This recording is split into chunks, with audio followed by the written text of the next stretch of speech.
ایک کوشش ناکام ہو جائے کوئی پرواہ نہیں، نیکسٹ، پھر تیار رہو ناکامی کے لیے. ایسا نہ ہو جو انگریزی میں کہتے ہیں hope for the best but be prepared for the worst. ایسا نہ ہو کہ دوسری مرتبہ ناکام ہو کے بددل ہو جاؤ، تمہاری ہمتیں جواب دے جائیں. نہیں، پہلے سے تیار رہو کہ دوسری مرتبہ بھی ناکامی آئے تو آئے، لیکن جب تک کہ کامیابی حاصل نہیں ہوتی ہمیں یہ کام کیے چلے جانا. دیکھیے سیرت میں آیا کہ نہیں یہ واقعہ؟ بدر میں مسلمانوں کو فتح ہوئی تو احد میں زک پہنچی کہ نہیں؟ 70 صحابہ شہید ہوئے کہ نہیں؟ اگر ان کی ہمتیں جواب دے جاتی تو گاڑی کیسے چلتی آگے؟ تو فرمایا وَلَنَبْلُوَنَّكُمْ بِشَيْءٍ مِّنَ الْخَوْفِ وَالْجُوعِ وَنَقْصٍ مِّنَ الْأَمْوَالِ وَالْأَنفُسِ وَالثَّمَرَاتِ. ہم تمہیں لازماً آزمائیں گے، خوف کی کیفیت سے، فقر و فاقے کی کیفیت سے، بھوک سے، جان کے نقصان سے، مال کے نقصان سے، محنتوں کے حاصل کے ضائع ہو جانے سے. وَبَشِّرِ الصَّابِرِينَ، اور اے نبی بشارت دیجئے صبر کرنے والوں کو. الَّذِينَ إِذَا أَصَابَتْهُمْ مُصِيبَةٌ، وہ کہ جب ان پر کوئی تکلیف آئے، کوئی مصیبت آئے، کوئی آزمائش آئے، قالوا انا للہ وانا الیہ راجعون، وہ یہ کہیں کہ ہم اللہ ہی کے ہیں، اللہ ہی کی طرف لوٹ جانا ہے. یہ وہی انداز ہے جو میں نے فارسی کا شعر سنایا تھا آپ کو کہ سرے تسلیم خم ہے جو مزاج یار میں آئے. وہ ہمارا مولا ہے، ہمارا آقا ہے، اگر اسے یہی منظور ہے تو ہمیں بھی یہی منظور ہے. میں نے تسلیم و رضا کی بات کی تھی نا، آپ کو کچھ شعر سنائے تھے. ایک شعر اور سنیے، اور یہ کس کا ہے؟ محمد علی جوہر کا. ایک مرتبہ جیل گئے، ان کی ایک بیٹی جوان بیمار ہوئی، فوت ہو گئی. باہر چھوڑا انگریز نے، جاؤ بھائی دفن کر دو بیٹی کو. دوسری مرتبہ جیل گئے، دوسری جوان بیٹی اسی مرض میں مبتلا ہوئی. اب یہ جیل میں ہے، خبر پہنچی کہ دوسری بیٹی کے اوپر بھی اسی مرض کا حملہ ہوا ہے. ایک نظم لکھی ہے جس کا آخری شعر یہ ہے: تیری صحت ہمیں منظور ہے لیکن اس کو نہیں منظور تو پھر ہم کو بھی منظور نہیں. یہ ہے، جب تک یہ کیفیت نہ ہو اس میدان میں آدمی ثابت قدم نہیں رہ سکتا کہ میرے رب کو اگر یہ منظور ہے تو یہی مجھے منظور ہے، اور تیری صحت ہمیں چاہیے تو ضرور، لیکن ہمارے رب کو منظور نہیں تو ہمیں بھی منظور. راضی برضائے رب. وَبَشِّرِ الصَّابِرِينَ الَّذِينَ إِذَا أَصَابَتْهُمْ مُصِيبَةٌ قَالُوا إِنَّا لِلَّهِ وَإِنَّا إِلَيْهِ رَاجِعُونَ. نہ شود نصیب دشمن کے شود ہلاک تیغت، سر دوستہ سلامت کے تو خنجر آزمائی. اولئک علیہم صلوات من ربہم ورحمہ، یہی ہیں وہ لوگ جن پر ان کے رب کی طرف سے عنایتیں ہیں اور رحمتیں ہیں. وَأُولَٰئِكَ هُمُ الْمُهْتَدُونَ، اور یہی ہے وہ لوگ جو کامیاب ہونے والے ہیں، ہدایت پانے والے، ہدایت یافتہ.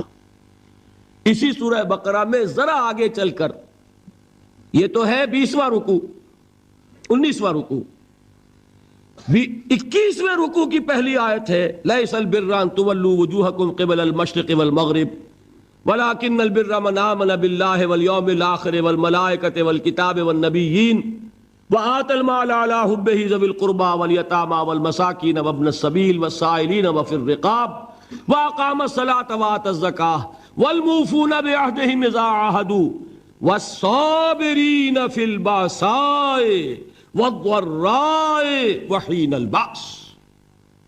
اب یہ آیت جو ہے سورۃ العصر میں جو مضامین آئے تھے سارے اس میں موجود ہیں. وہاں ایمان کا لفظ آیا، یہاں 5 ایمانیات کی تفصیل آ گئی، اعمال کی تفصیل آئی، اور آخری بات وہاں کیا ہے؟ وَتَوَاصَوْا بِالصَّبْرِ، اور یہاں کیا ہے؟ وَالصَّابِرِينَ فِي الْبَأْسَاءِ وَالضَّرَّاءِ وَحِينَ الْبَأْسِ، اور صبر کرنے والے. اصل نیکی ان کی ہے جو صبر کریں. کس میں؟ جنگ کے وقت. ذرائے، بأسائے، بأسا کہتے ہیں فقر اور فاقہ. واحد آئے گا باس تو اس کے معنی جنگ، اور بأسا جمع میں آئے گا تو فاقہ، فقر، بھوک. اور ذرائے جسمانی تکلیف، ضرر، جسمانی تکلیفوں میں صبر کرنے والے، فقر اور فاقے میں صبر کرنے والے. اور جنگ کے وقت صبر کرنے والے، اولئک الذین صدقوا واولئک هم المتقون، یہ ہیں وہ لوگ جو صبر کرنے والے ہیں، یہ ہیں جو سچے ہیں، جو اپنے دعوے میں نیکی کے اور ایمان کے صادق ہیں، اور یہی وہ لوگ ہیں جو متقی۔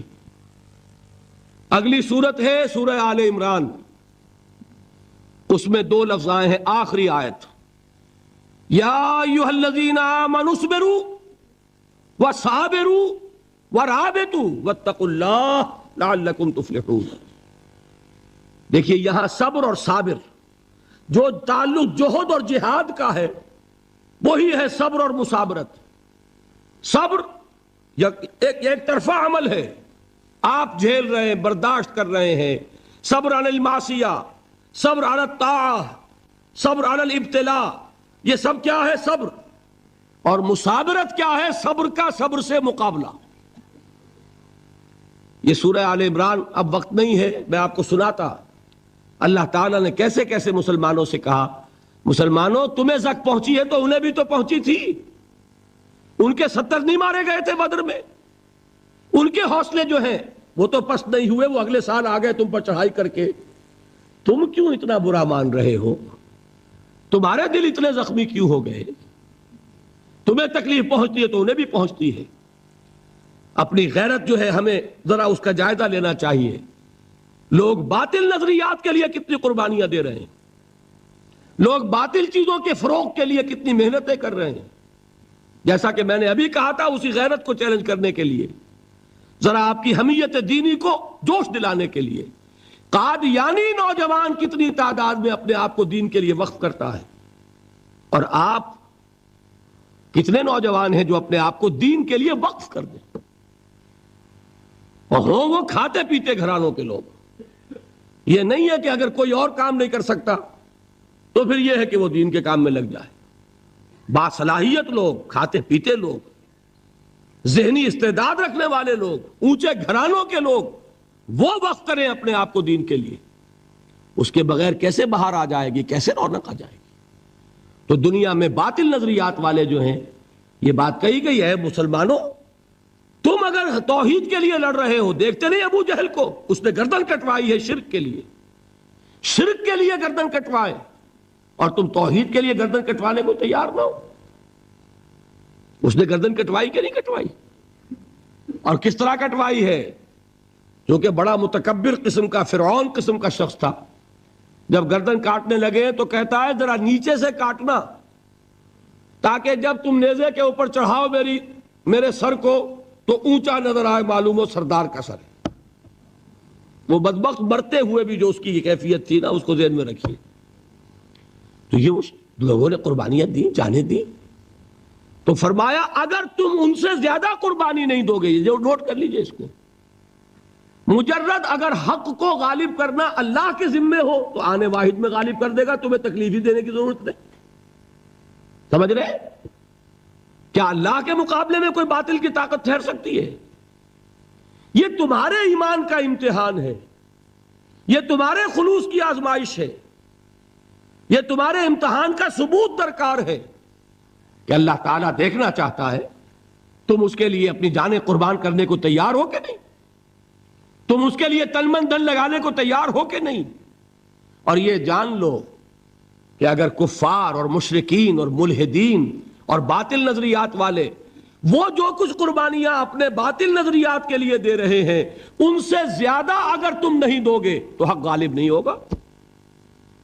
انہوں نے جو صبر کیا ہے اپنے باطل نظریات پر، اگر تم اس سے زیادہ صبر کا ثبوت نہیں دو گے اپنے اس حق پر تو حق غالب نہیں ہوگا۔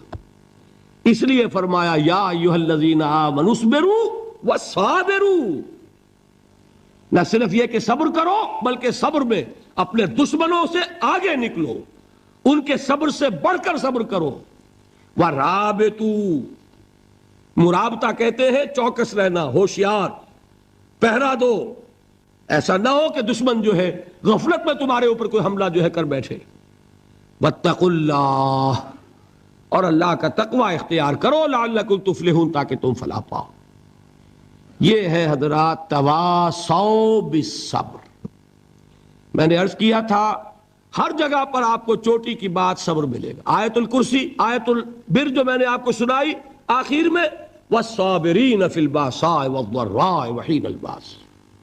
حامیم السجدہ، وما یلقاها الا الذین صبروا وما یلقاها الا ذو حظ عظیم. اس کے بغیر تو نہیں ہوگا. تھوڑ دلے لوگ، کم ہمت لوگ، عزیمت نہ رکھتے ہو، حوصلہ نہ رکھتے ہو، برداشت نہ رکھتے ہو، تحمل نہ کر سکیں، لالچ سے ڈگمگا جائیں. دیکھیے یہ بھی میں نے چونکہ بات کہی تھی، سن لیجئے سیرت سے. حضور صلی اللہ علیہ وسلم کے بارے میں جب مکے کے سرداروں کو یہ یقین ہو گیا کہ تشدد ہمارا فیل ہو گیا ہے، نہ محمد بدل ہوئے نہ ان کے ساتھی صلی اللہ علیہ وسلم ورضی اللہ تعالی عنہم اجمعین، تو انہوں نے دوسرا پاسا پھینکا. پہلا پاسا کیا تھا؟ استہزاء، تمسخر، مذاق، ڈیمورلائز کرو، نروس بریک ڈاؤن کرو، ان کا بیٹھ جائیں یہ پتاشے کی طرح. معلوم ہوا نہیں ہے تو کھڑے رہے. تو دوسرا وار، مارو، ستاؤ، تکلیفیں دو، بھوکا مارو، دہکتے ہوئے انگاروں پر لٹاؤ، ان کو ہلاک کرو. معلوم ہوا یہ حربہ بھی ناکام ہو گیا. ایک آدمی واپس نہیں پھرا.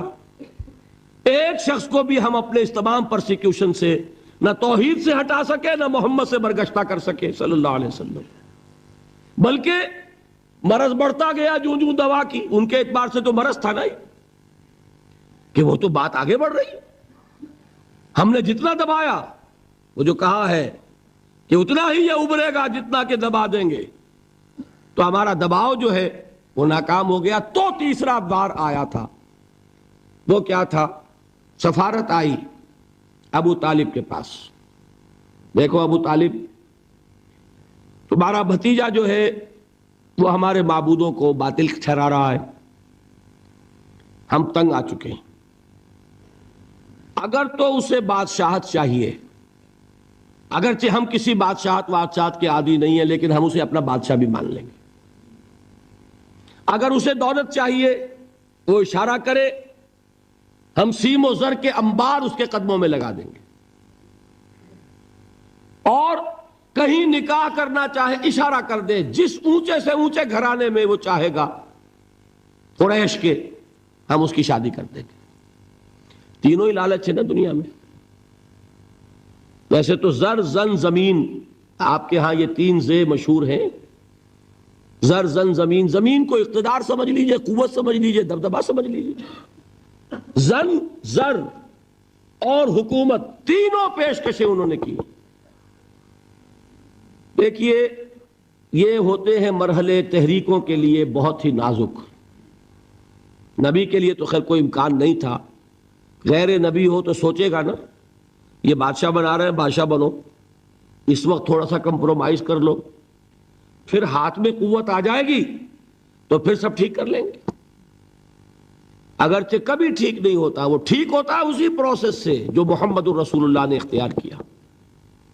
یہ تمام ٹیمپٹیشنز ہوتی ہیں، راستے سے بھٹکانے کی کوشش، کہ دباؤ سے نہیں مانے تو یہ لالچ جو ہے یہ انہیں ہٹائے. کیا جواب تھا حضور کا صلی اللہ علیہ وسلم؟ چچا نے جب بات کی ہے، انہیں براہ راست تو حضور سے بات کرنے کی ضرورت نہیں ہوئی تھی، ابو طالب کے واسطے سے بات کی ہے. چچا نے جب بات کی ہے آ کر، حضور نے فرمایا چچا جان اگر وہ میرے داہنے ہاتھ میں سورج اور بائیں میں چاند رکھ دیں تب بھی میں یہ کام نہیں چھوڑ سکتا. تو عزیمت میں نے کہا تھا صبر کیا ہے؟ اپنے طے کردہ راستے پر بڑھتے چلے جانا، نہ کسی ٹیمپٹیشن سے، نہ کسی پریشر سے، نہ کسی تکلیف سے، نہ کسی ایذا سے، نہ کسی استہزاء سے، کسی سے بھی متاثر ہوئے بغیر اپنی منزل کی طرف پیش قدمی کیے چلے جانا. یہ ہے صبر. یہ صبر کی آخری منزل ہے. اور انقلابی صبر جو ہے اس میں ایک مرحلہ آتا ہے پیسیو ریزسٹنس، ایک آتا ہے ایکٹیو ریزسٹنس. ایک میں صبر محض ہے، جھیلو، برداشت کرو، کوئی ریٹیلیشن نہیں. اور ایک وہ آتا ہے کہ اب آگے بڑھو. بڑا پیارا مصرع ہے، آگے بڑھو یا وقت کی رفتار روک دو. وہ آگے بڑھ کر پھر نظام باطل کو چیلنج کیا جاتا ہے، اور پھر جنگ ہے. ان اللہ یحب الذین یقاتلون فی سبیلہ صفا کانہم بنیان مرصوص ان اللہ اشتری من المؤمنین انفسہم واموالہم بان لہم الجنہ یقاتلون فی سبیل اللہ فیقتلون ویقتلون وعدا علیہ حقا فی التوراۃ والانجیل والقرآن ومن اوفی بعہدہ من اللہ فاستبشروا ببیعکم الذی بایعتم بہ وذلک هو الفوز العظیم. اللہ نے اہل ایمان سے ان کے جانیں اور ان کے مال خرید لیے ہیں جنت کے عوض. نتیجہ کیا ہے؟ وہ جنگ کرتے ہیں اللہ کی راہ میں، قتل کرتے بھی ہیں، قتل ہوتے بھی ہیں. بدر میں 70 کو قتل کیا، مسلمان شہید ہوئے 13. 14 وہ تھے جو زخمی ہو گئے تھے، واپسی پر مدینے کے راستے میں ان کا بھی انتقال ہوا. 14 مسلمان، ادھر 70. اور احد میں 70 صحابہ شہید، ادھر 23. تلک الایام نداولها بین الناس. یہ دن ہے جن کو ہم الٹ پھیر کرتے رہتے ہیں لوگوں کے مابین. لیکن یہ کہ بد دل نہیں ہوئے، قافلہ بڑھتا رہا. اور غزوہ احزاب میں وہ شعر میں کل سنا چکا ہوں محمد کے جانثاروں کا، نحن الذین بایعوا محمدا علی الجہاد ما بقینا ابدا. ہم وہ ہیں جنہوں نے محمد سے بیعت کی ہے جہاد کی صلی اللہ علیہ وسلم. اب یہ جہاد، یہ قتال، یہ جنگ، یہ سرفروشی، یہ جاں فشانی جاری رہے گی جب تک جان میں جان ہے. یا تخت یا تختہ، یا اللہ کا دین غالب ہوگا اور یا ہم اپنی جانیں اسی کام میں اللہ کے حوالے کریں. اللہ تعالیٰ مجھے اور آپ کو اس کی توفیق دے کہ ایمان کے عملی تقاضوں کو پورا کرنے میں، اللہ کے دین کی دعوت کے لیے. دیکھیے تینوں لیول میں نے بیان کر دیے. پہلی سطح پر اللہ کی بندگی، خود اسلام، خود اطاعت میں صبر عن المعصیہ، صبر علی الطاعہ. اللہ کی اطاعت پر صبر، معصیت سے رکنے پر صبر. دعوت میں اپنے کیریئر، اپنے خوشنما مستقبل کا صبر، اور استہزاء اور تمسخر اور مذاق اور فقرے اور جملے جھیلنا. واصبر علی ما یقولون. انقلاب اور اللہ کے دین کو قائم کرنے کے لیے صبر. Passive resistance, active resistance. ایک صبر محض ہے، ایک مصابرت ہے. ایک یہ کہ جھیلو، برداشت کرو لیکن ہاتھ نہ اٹھاؤ، اور ایک یہ کہ آگے بڑھو، باطل کو للکارو اور جان ہتھیلی پر رکھ کر میدان میں آ جاؤ. یہ 6 صبر میں نے آج آپ کو بتائے. 2 صبر ہیں ہر لیول کے. میں نے عرض کیا تھا کہ یہ تینوں لیول سامنے ہوں گے تو ہی مختلف چیزوں کے، جہاد کے درجات بھی تب سمجھ میں آئیں گے اور صبر کے مراتب بھی سب سمجھ میں آئیں گے. اللہ تعالی ہمیں جہاد کی توفیق عطا فرمائے اور صبر کی توفیق عطا فرمائے اور فیصلہ کرنے کی توفیق عطا فرمائے کہ میری زندگی کا مقصد تیرے دین کی سرفرازی. میں اسی لیے مسلمان، میں اسی لیے نمازی. حضرت مصعب بن عمیر رضی اللہ تعالی عنہ، وہ نوجوان 200 درہم کا جوڑا ان کا سل کر آتا تھا شام سے تیار ہو کر. لباس معطر ہوتا تھا، جدھر سے نکل گیا پوری گلی جو ہے وہ معطر ہو گئی. انگلیاں اٹھ رہی ہیں، وہ جا رہا ہے مصعب، یہ خوشبو اس کی ہے. اس مصعب کے ساتھ کیا سلوک کیا؟ باپ تو مر چکا تھا، ماں نے پالا تھا، دولت بہت چھوڑ کر گیا تھا باپ، لہذا ماں نے بڑے ناز و نام میں پالا، بڑے لاڈ پیار میں. 200 درہم کا جوڑا تیار ہو رہا. لیکن یہ کہ آپ کو معلوم ہے عرب کے اس معاشرے میں عورت کی کوئی حیثیت نہیں تھی، ماں کا اختیار نہیں تھا. چچا تھا اب سربراہ خاندان کا. چچا نے کہا مصعب اگر تم نے اپنے باپ کا دین چھوڑ دیا ہے تو باپ کی دولت پر بھی تمہارا کوئی حق نہیں ہے، نکل جاؤ گھر سے. اس نے یہ سوچا تھا کہ مصعب کے ہوش ٹھکانے آ جائیں گے، دن میں تارے نظر آ جائیں گے، ناز و نام میں پلا ہوا گھر سے نکل کے جائے گا کہاں، یہ سارا نشہ جو ہے توحید کا یہ حیران ہو جائے گا. حضرت مصعب کا جواب بالکل برعکس تھا. اچھا ٹھیک ہے چچا جان، میں گھر چھوڑتا ہوں. وہی بات جو کبھی کہی تھی ابراہیم نے. باپ نے کیا کہا تھا؟ واجرنی ملیہ، جاؤ چلے جاؤ، دفع ہو جاؤ میری نگاہوں سے. حضرت ابراہیم نے کیا جواب دیا تھا؟ سلام علیک ساستغفر لک ربی انہ کان بی حفیہ. اچھا ابا جان آپ کا حکم یہی ہے تو میں چلتا ہوں، آپ پر سلامتی ہو، میرا رب مجھ پر بڑا مہربان ہے، میں اس سے آپ کے لیے استغفار کروں گا. چل دی. یہی جو ہے حضرت ابراہیمی کی نسل ہے نا قریش. آج ابراہیم کے ایک بیٹے کے ساتھ وہی معاملہ ہو رہا ہے مصعب کے ساتھ, اور مصعب چلنے کے لیے تیار ہو گئے. چچا نے سوچا, میں سمجھتا تھا کہ ہوش ٹھکانے آ جائیں گے, یہ تو تیار ہو گیا نکلنے کے لیے. غصے میں آ کے اگلی بات کہی, یہ کپڑے جو پہنے ہوئے تم نے یہ بھی اسی مشرک باپ کی کمائی کے ہیں, اتارو ان کو. وہیں کپڑے اتارے, مادر زاد برہنہ گھر سے نکالے گئے.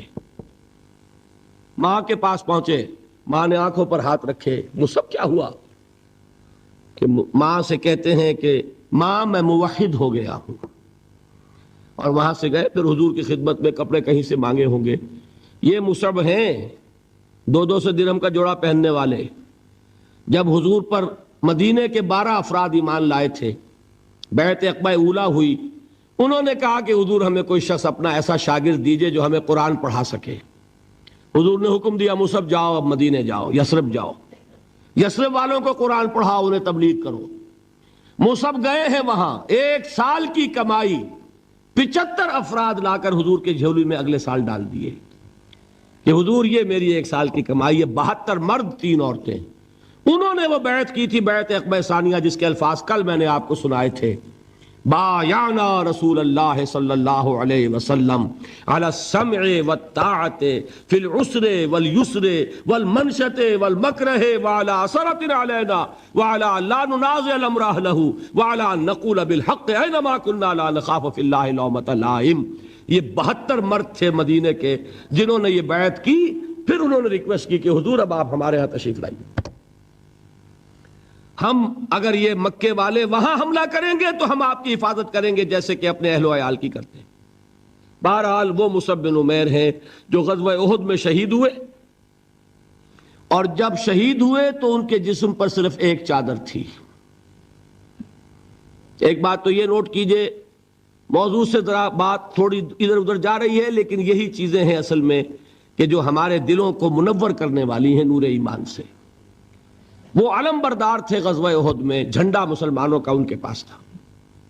ایک ہاتھ پر ایک شانے پر وار پڑا, ہاتھ کٹ گیا, دوسرے سے تھاما, دوسرے پہ کٹ گیا, اب دونوں حصوں کے بچے ہوئے ٹکڑوں سے جھنڈے کو تھاما, گرنے نہیں دیا, یہاں تک کہ شہید ہو گئے.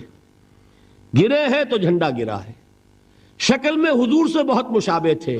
خبر اڑ گئی کہ محمد شہید ہو گئے صلی اللہ علیہ وسلم. یہ مصعب بن عمیر کا واقعہ ہے.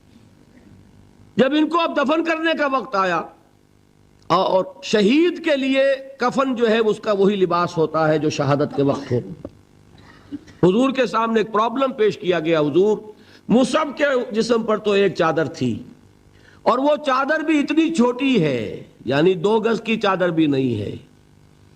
اس سے اگر سر ڈھانپتے ہیں مصعب کا تو پیر کھل جاتے ہیں, پیر ڈھانپتے ہیں تو سر کھلتا ہے. کیا کریں؟ حضور نے فرمایا سر ڈھانپ دو چادر سے اور پیروں پر گھاس ڈال دو. یہ آخری لباس ہے جو محمد کے اس دیوانے کو اس دنیا سے رخصت ہوتے ہوئے ملا ہے, جس کا 200 درہم کا جوڑا چلتا تھا. یہ ہے صبر. برداشت کیا کہ نہیں کیا؟ تو یہ جان لیجئے, میں جو بات فلسفے کی سمجھانا چاہتا تھا وہ یہ جو پیسیو ریزسٹنس ہے 8 سال جو رہی ہے کہ تمہیں ماریں, تمہیں تکلیفیں پہنچائیں, تم پر جو بھی آئے جھیلو, برداشت کرو, تمہیں ہاتھ اٹھانے کی اجازت نہیں. اصل میں انقلابی عمل میں یہ بہت فیصلہ کن چیز ہے. اس کی وجہ کیا ہے؟ دیکھیے, اگر شروع ہی سے انقلابی لوگ وائلنٹ ہو جائیں گے تو ظاہر بات ہے وہ تو تھوڑے ہوتے ہیں, گنتی کے ہوتے ہیں. جو نظام قائم ہے اس کے پاس طاقت بہت ہوتی ہے, اس نظام کو اخلاقی جواز حاصل ہو جائے گا ان کو کچل دینے کا, ختم کر دینے کا. اب جب کہ وہ ہاتھ نہیں اٹھا رہے تو اخلاقی جواز تو نہیں ہے نا. اب اگر مارا جا رہا ہے تو عوام الناس کی دلی ہمدردیاں ان کے ساتھ ہوتی چلی جاتی ہیں. یہ امیہ ابن خلف نے بلال کو آج اتنا مارا, اتنا مارا, اتنا مارا. کیوں مارا؟ کیا بلال نے کوئی چوری کر دی تھی؟ نہیں بھائی. کیا کوئی اور گستاخی کی تھی اپنے آقا کی؟ نہیں. کہیں معاذ اللہ اس نے اپنے آقا امیہ ابن خلف کی بیٹی کے اوپر تو کوئی نہیں ہاتھ اٹھا دیا تھا؟ نہیں. تو کیا وجہ ہوئی؟ بس صرف یہ وجہ ہے کہ وہ ایک اللہ کو مانتا ہے اور محمد پر ایمان لے آیا صلی اللہ علیہ وسلم۔ بتائیے اس کا کیا اثر ہوگا؟ یہ خباب بن الارت پیشے کے لحاظ سے لوہار تھے۔ سوچئے ایک زندہ انسان کو دہتے ہوئے انگاروں پر لٹایا جا رہا ہے، ان انگاروں سے کھال جلی، کمر کی چربی پگھلی، اس پگھلنے والی چربی سے وہ انگارے ٹھنڈے پڑے، یہ سب کچھ جھیل رہا ایک شخص۔ سوچنے والوں نے سوچا نہیں ہوگا کیا جرم تھا ان کا، تو بڑا شریف آدمی ہے، بہت اچھا کاریگر ہے، وقت پر کام دیتا ہے، مناسب اجرت لیتا ہے، یہ کیا ہوا؟ یہ کوئی جرم نہیں، جرم صرف ایک ہے، ایک اللہ کو مانتا ہے اور محمد کے دامن سے وابستہ ہے صلی اللہ علیہ وسلم۔ آپ سوچئے، دیکھیے ایک لفظ ہم بولا کرتے ہیں سائلنٹ میجورٹی۔ واقعہ یہ ہے کہ کسی بھی معاشرے میں میجورٹی ہمیشہ سائلنٹ رہتی ہے، وہ سائلنٹ اسپیکٹیٹر ہوتی ہے، دیکھتی رہتی ہے کیا ہو رہا ہے۔ لیکن سائلنٹ میجورٹی سائلنٹ ہوتی ہے، اندھی بہری تو نہیں ہوتی، دیکھتی تو ہے کہ کیا ہو رہا ہے، سن تو رہی ہے کہ کیا چرچے ہیں۔ اب جب وہ دیکھتے ہیں کہ کچھ شریف لوگ ہیں، بڑے ہی اعلیٰ اخلاق والے لوگ ہیں، ان پر تشدد ہو رہا ہے، انہیں مارا جا رہا ہے، انہیں ستایا جا رہا ہے، ان پر کوڑے برس رہے ہیں، انہیں دیکھتے ہوئے انگاروں پر لٹایا جا رہا ہے، ان کا کوئی جرم نہیں، کوئی ان کی خطا نہیں، سوائے اس کے کہ ایک اللہ کو مانتے ہیں، انہوں نے کسی کو نقصان نہیں پہنچایا، انہوں نے کسی کا بال بیکا نہیں کیا، انہوں نے کسی پر دست درازی نہیں کی، وہ تو دعائیں دے رہے ہیں انہیں۔ اس کا نتیجہ کیا نکلتا ہے؟ اندر ہی اندر سائلنٹ میجورٹی کنورٹ ہوتی ہے، وہ جرت تو نہیں ہوتی کہ برملا اعلان کریں، لیکن دل ان کے بدل رہے ہیں۔ اور آپ کو معلوم ہے ایک مصرع بڑا پیارا ہے، جو دلوں کو فتح کر لے وہی فاتح زمانہ۔ یہ دل فتح ہو رہے تھے اس وقت، یہ 8 برس میں محمد صلی اللہ علیہ وسلم قریش کے دل فتح کیے، چاہے وہ ایمان نہیں لائے، لیکن اندر سے انہیں نظر آ رہا تھا کہ کون کیا ہے۔ یہ ہے پیسو ریزسٹنس، یہ ہے صبر محض۔ انقلابی عمل میں، اقامت دین کی جد و جہد میں پہلا مرحلہ یہ ہے صبر کا۔ دوسرا مرحلہ کیا ہے؟ جب اتنی قوت ہو گئی کہ اب آپ کو اندازہ ہے کہ اب آپ اس باطل نظام کے خلاف اقدام کر سکتے ہیں۔ دیکھیے ریولوشنری پروسیس کسے کہتے ہیں؟ پہلے ایک انقلابی نظریہ، اس کی اشاعت ہوگی، جو لوگ اس کو قبول کریں گے انہیں آرگنائز کیا جائے گا، ایک پارٹی کی شکل دی جائے گی، پھر ان کی تربیت ہوگی، جیسا انقلاب لانا ہے ویسی تربیت کرنی ہوگی۔ اب ٹکراؤ ہوگا اس باطل نظام کے ساتھ، غلط نظام کے ساتھ۔ اس ٹکراؤ کا پہلا مرحلہ یہ ہے، جب تک اتنی تعداد آپ کے پاس نہ ہو کہ آپ فیصلہ کن اقدام کر سکیں، اس وقت تک دعوت ہی دینی ہے، لوگوں کی تعداد اپنے اندر شامل کرنی ہے، اپنی قوت بڑھانی ہے، اپنی تربیت کرنی ہے، اپنی اصلاح کرنی ہے، اور صبر کرنا ہے، ریٹیلیٹ نہیں کرنا، اقدام نہیں کرنا، جوابی کارروائی نہیں کرنی۔ یہ کام ہے جو 12 برس میں مکے میں مکمل ہو گیا۔ اب کیا ہوا؟ ایک تعداد اب ہے حضور کے جانثاروں کی۔ یہ تعداد کیسے لوگوں کی ہے؟ ڈیووٹڈ، ڈیڈیکیٹڈ، اپنی زندگیاں وقف کیے ہوئے لوگ، ہر طرح کے امتحان سے گزر چکے، بھٹیوں میں سے نکل چکے، تربیت ہو چکی، منظم ایسے ہیں کہ جو حضور کا حکم ہے اس پر عمل پیرا ہے۔ سم و طاعت، سنو اور اطاعت کرو، جس کا میں عرض کر چکا ہوں، اس سے بڑا کٹھن معاملہ نہیں ہو سکتا کہ تمہیں دہتے ہوئے انگاروں پر لٹا دیا جائے، تمہیں ہاتھ اٹھانے کی اجازت نہیں ہے۔ اس پر بھی پورے اترے صحابہ کرام، کسی نے ریٹیلیٹ نہیں کیا۔ اب معلوم ہوا، اور اللہ نے ایک جگہ عطا فرما دی مدینہ منورہ، کہ وہاں حضور کو تمکن عطا فرما دیا، بیس مل گیا اب انقلابی عمل میں اقدام کا۔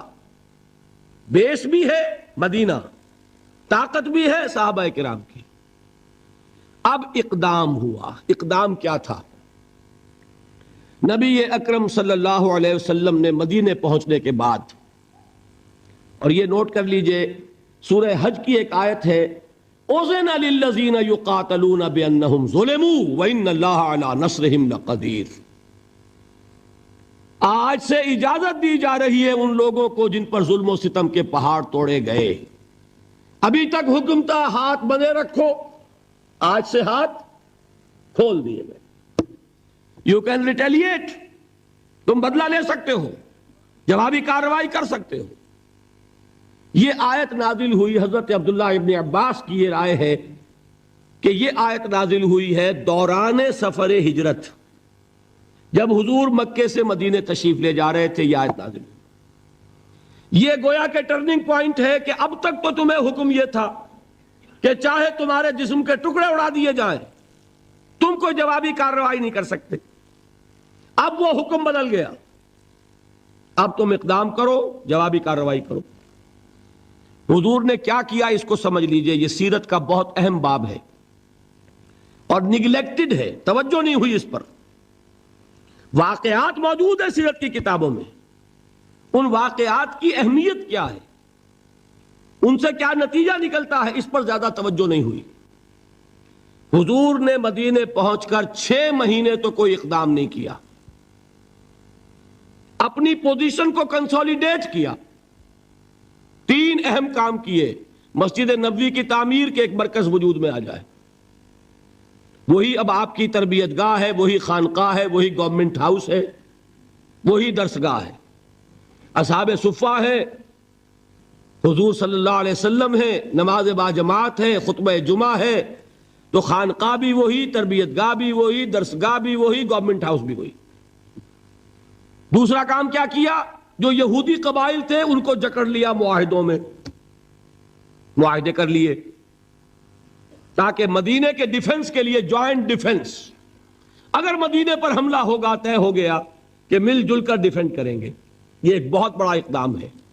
یہ تو آپ جو مستشرقین ہیں ان کی اگر کتابیں پڑھیں، Muhammad at Mecca, Muhammad at Medina, by Montgomery Watt, تو آپ کو پتا چلے گا کہ کیا کیا تعریفیں لوگوں نے کی ہے کہ یہ کس قدر اہم اقدام تھا اور کتنی دور بینی اور پیش بندی کا معاملہ کیا تھا محمد رسول اللہ نے۔ تیسرا کام کیا کیا؟ مواخات، مہاجرین اور انصار کو جوڑ کر ایک وحدت بنانا۔ آپ کو معلوم ہے اس کی تاریخ میں کوئی مثال نہیں ہے۔ ایک انصاری ایک مہاجر بھائی ہو گئے تو لوگوں نے گھر تقسیم کر دیے، دکانیں تقسیم کر دی، کاروبار بانٹ دیے۔ یہاں تک واقعہ ملتا ہے کہ ایک انصاری صحابی اپنے مہاجر بھائی کو گھر لے گئے، فرمایا یہ میری 2 بیویاں ہیں، ان میں سے جو تمہیں پسند ہو اشارہ کر دو، میں ابھی طلاق دے دوں گا تاکہ تم ان سے شادی کر لو۔ میں یہ برداشت کرنے کو تیار نہیں کہ میرے گھر میں 2 بیویاں ہوں اور میرے بھائی کا گھر جو ہے وہ آباد نہ ہو۔ کوئی مغالطہ آپ کو نہ ہو جائے، کوئی غلط دلیل اس سے آپ نہ لیں۔ اس وقت تک پردے کا حکم نہیں آیا تھا، پردے کا حکم بعد میں آیا، وہ سن 5 میں آیا، 6 میں آیا، سورہ نور میں، سورہ احزاب میں۔ یہ تو 5 اور 6 کی صورتیں ہیں۔ یہ واقعہ ہو رہا ہے سن 1 ہجری میں، تو ابھی پردے کا حکم تھا نہیں، پردہ اس معاشرے میں تھا نہیں۔ گھر لے گئے سیدھے، یہ 2 بیویاں ہیں اور ان میں بھی چوائس تمہارا، جو تم پسند کرو۔ یہ 3 کام ہے انٹرنل کنسولیڈیشن، اور اس کے بعد آپ نے اب چھاپا مار دستے بھیجنے شروع کر دیے۔ مکے کے خلاف اقدام، وہ اقدام کیا ہے؟ جدید اصطلاح میں بات سمجھا دوں گا۔ 2 کام: political isolation of Quraysh and economic blockade of Mecca. حضور تشریف لے گئے، ایک قبیلے سے آپ نے معاہدہ کر لیا، وہ قبیلہ یا تو پہلے حلیف تھا قریش کا، اب حلیف ہو گیا محمد کا صلی اللہ علیہ وسلم۔ قریش کی آئسولیشن ہو رہی ہے اور حضور کی قوت بڑھ رہی ہے، یا یہ کہ ان کا بھی معاہدہ ہو گیا، ان کا بھی ہو گیا، تو نیوٹرل تو ہو گیا نا۔ یہ ہے پولیٹیکل آئسولیشن آف قریش. اور اکنامک بلاکیڈ کیا ہے؟ قریش کا کیا تھا ذریعہ معاش؟ تجارت. تجارتی قافلے کہاں جاتے تھے؟ شام. وہ راستہ گزرتا تھا بدر کے پاس سے، اور جاتے تھے یمن. وہ راستہ گزرتا تھا طائف ہو کر. حضور نے دونوں پر دستے بھیجنے شروع کر دیے. He proved his military presence on the caravan routes of Quraysh. بات سمجھ رہے؟ اور ایک جو اس میں خاص طور پہ لشکر بھیجا آپ نے، وہ نخلا بھیجا. نخلا ایک وادی ہے، آپ حضرات اگر کبھی گئے ہو تو مکے سے جب طائف کی طرف جاتے ہیں تو درمیان میں وادی آتی ہے، وادی نخلا. اب آپ اندازہ کیجئے کہاں مدینہ، وہاں سے ایک لشکر کیا چھوٹا سا دستہ، 12 افراد، ایک چھوٹا سا چھاپا مار دستے تو ایسے ہی ہوتے ہیں چھوٹے، وہ لشکر تھوڑا ہی ہوتا ہے.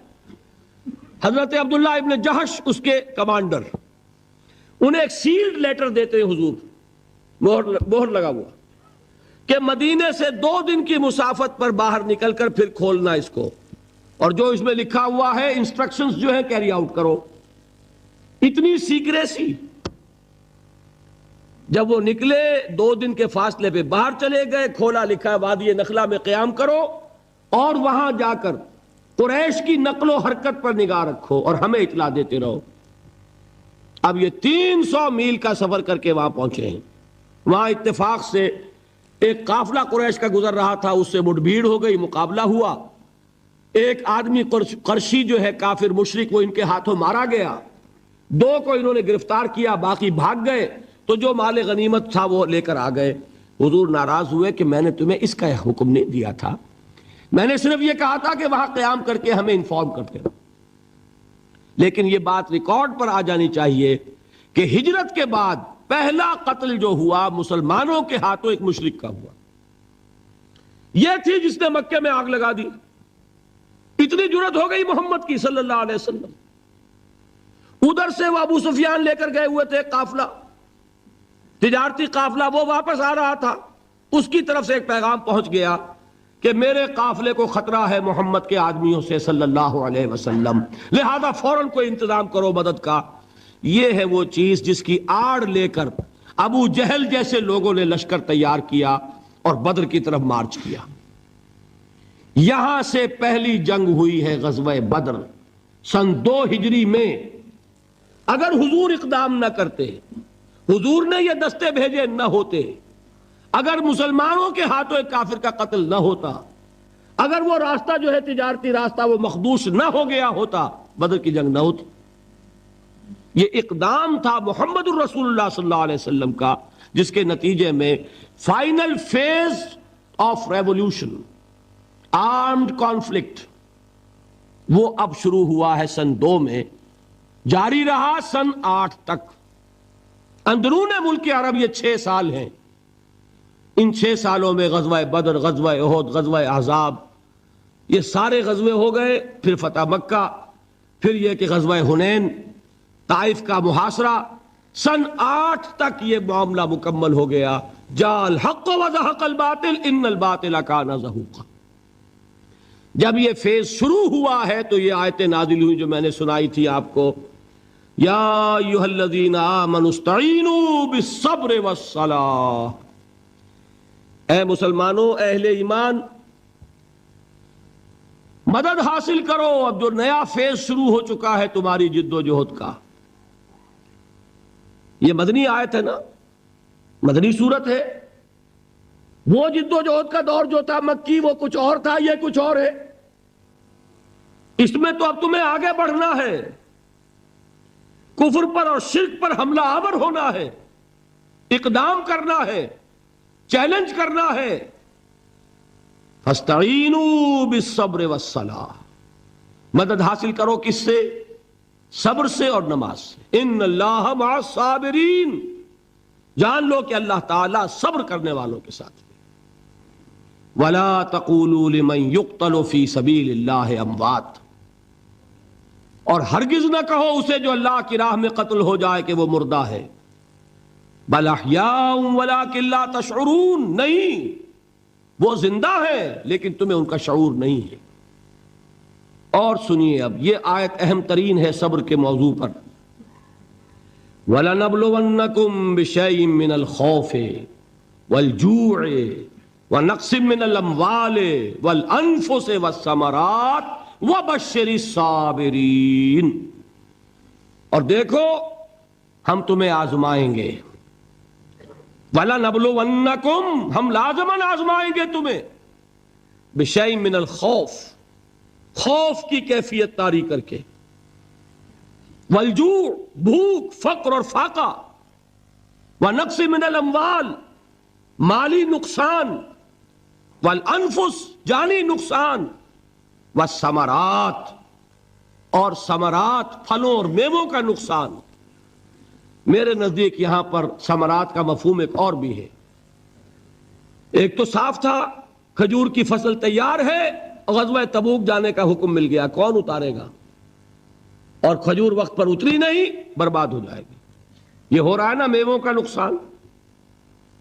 اور میرے نزدیک یہاں یہ بھی ہے، بسا اوقات بہت سی محنتوں کا نتیجہ انسان دیکھتا ہے کہ ضائع چلا گیا، میں نے 10 سال محنت کی، حاصل کوئی نہیں نکلا۔ یہ ثمرات کیا ہیں؟ محنتیں، محنتوں کے ثمرات کا ضیاع۔ کوشش آپ نے کی، قسمت کی خوبی دیکھیے، ٹوٹی کہاں کمن، 2-4 ہاتھ جب کے لبے بام رہ گئے۔ Be prepared. ایک شاعر کے یہ اشعار ہیں، وہ کمیونسٹ تھا، میں نام بھی نہیں لیتا، لیکن یہ کہ یہ اسی انقلابی، چونکہ ان کا بھی ایک انقلابی نظریہ ہے، انقلابی عمل میں یہ سارے مراحل آتے ہیں۔ کوئی سیٹ بیک آیا فرض کیجئے، کوئی ناکامی ہو گئی، تو اپنے ساتھیوں کو دل بندھانے کے لیے یہ فصل امیدوں کی ہمدم اس بار بھی غارت جائے گی، سب محنت صبحوں شاموں کی اب کے بھی اکارت جائے گی۔ میرے نزدیک یہ ثمرات کا جو لفظ یہاں آیا ہے، وَنَقْصٍ مِّنَ الْأَمْوَالِ وَالْأَنفُسِ وَالثَّمَرَاتِ، سب محنت صبحوں شاموں کی اب کے بھی اکارت جائے گی۔ دھرتی کے کونوں کھدروں میں پھر اپنے لہو کی کھاد بھرو، پھر مٹی سینچو اشکوں سے، پھر اگلی رت کی فکر کرو، پھر اگلی رت کی فکر کرو، جب پھر ایک بار اجڑنا ہے، ایک فصل پکی تو بھر پایا، تب تک تو یہی کچھ کرنا ہے۔ ایک مقصد ہے سامنے، انقلاب برپا کرنا ہے۔